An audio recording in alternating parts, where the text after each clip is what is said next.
বিসমিল্লাহির রহমানির রহিম। দেশ বিদেশে প্রবাসে যারা দেখছেন, আবারও আজকে সেই রিকশাওয়ালার দোকানে, যাকে নিয়ে এত তোলফার, সেই রিকশাওয়ালার দোকানে আমি আবার এসেছি। নোয়াখালী সাকিব খান, দেখেন আজ পর্যন্ত কয়টা এই রিকশাওয়ালার দোকানে ফ্যাগ দিয়েছে আমি আপনাদেরকে দেখাচ্ছি। কয়টা ফাইভ? একটা, দুইটা, তিনটা, চারটা, পাঁচটা, ছয়টা, সাতটা,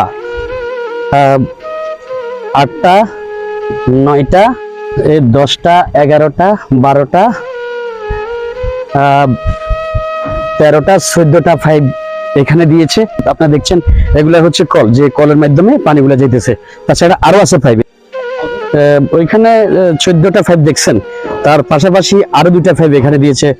15টা, 16টা, টোটাল 16টা ফাইভ দেওয়া হয়েছে রিকশাওয়ালার দোকানে এই বাদে পানি নিষ্কাশনের জন্য।